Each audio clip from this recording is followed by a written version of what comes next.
ആഗോള അയ്യപ്പ സംഗമത്തിന് സജ്ജമായി പമ്പാ തീരം. 25 രാജ്യങ്ങളിൽ നിന്നായി വിദേശികൾ ഉൾപ്പെടെ 3500 പേർ നാളത്തെ സംഗമത്തിൽ പങ്കെടുക്കും. സുരക്ഷയുടെ ഭാഗമായി 1000 പോലീസുകാരെ പമ്പയിലും സന്നിധാനത്തുമായി വിന്യസിച്ചു.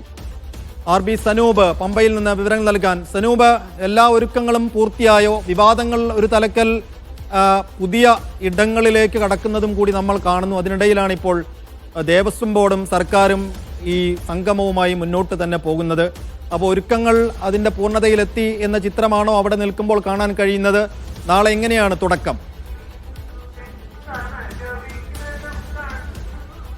സൈഫുദ്ദീൻ, ആഗോള അയ്യപ്പ സംഗമത്തിന്റെ ഒരുക്കങ്ങൾ അവസാന ഘട്ടത്തിലാണ്. ഞാനിപ്പോൾ നിൽക്കുന്നത് ഇതിന്റെ പ്രധാന വേദിയിലാണ്. ഈ കാണുന്നതാണ് പ്രധാന വേദി. അവിടെ അല്പസമയത്തിനകം തന്നെ പോലീസിന്റെ യോഗം തുടങ്ങും. പത്തനംതിട്ട SP ആനന്ദിന്റെ നേതൃത്വത്തിലുള്ള യോഗം ഇവിടുത്തെ സുരക്ഷാ കാര്യങ്ങളും അതുപോലെ തന്നെ ഗതാഗത നിയന്ത്രണങ്ങളും അടക്കമുള്ള കാര്യങ്ങൾ ചർച്ച ചെയ്യുന്നതിന് വേണ്ടിയാണ് അല്പസമയത്തിനും തന്നെ പോലീസിന്റെ യോഗം ഈ പമ്പയിലെ പ്രധാനപ്പെട്ട വേദിയിൽ തയ്യാറാകുന്നത്. ജർമ്മൻ സാങ്കേതിക വിദ്യയോടുകൂടി തയ്യാറാക്കിയ ഈ കാണുന്ന ഈ വേദിയിലാണ് ഈ വേദിയാണ് ഏറ്റവും പ്രധാനപ്പെട്ട ഉദ്ഘാടന ചടങ്ങും അതുപോലെ തന്നെ മാസ്റ്റർ പ്ലാനുമായി ബന്ധപ്പെട്ട ചർച്ചകളും നടക്കുന്ന വേദി.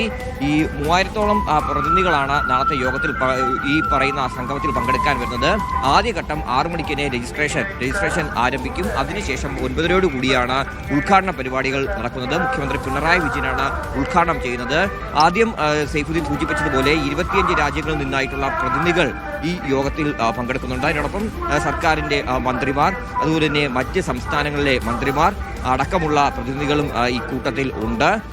അതേപോലെ സാമുദായിക നേതാക്കൾ അടക്കമുള്ളവർ വരുന്നുണ്ട്. അങ്ങനെ വിപുലമായിട്ട് തന്നെ ഈ ഒരു പരിപാടി സംഘടിപ്പിക്കാൻ തന്നെയാണ് സർക്കാരിൻ്റെ നീക്കം. അതിൻ്റെ എല്ലാ ഒരുക്കങ്ങളും പൂർത്തിയായതായിട്ട് തിരുവിതാംകൂർ ദേവസ്വം ബോർഡും വ്യക്തമായി കഴിഞ്ഞിട്ടുണ്ട്. ഈ കാണുന്ന ദൃശ്യങ്ങളിലാണ് ഇപ്പോൾ പോലീസിൻ്റെ യോഗം അല്പസമയം തന്നെ ആരംഭിക്കും. ഈ കാണുന്ന ദൃശ്യങ്ങളിലുള്ള വേദിയിൽ തന്നെയാണ് ഏറ്റവും പ്രധാനപ്പെട്ട മാസ്റ്റർ പ്ലാനുമായിട്ട് ബന്ധപ്പെട്ട ചർച്ചകളും ഉദ്ഘാടന പരിപാടിയും സമാപനം അടക്കമുള്ള കാര്യങ്ങൾ നടക്കാൻ പോകുന്നത്.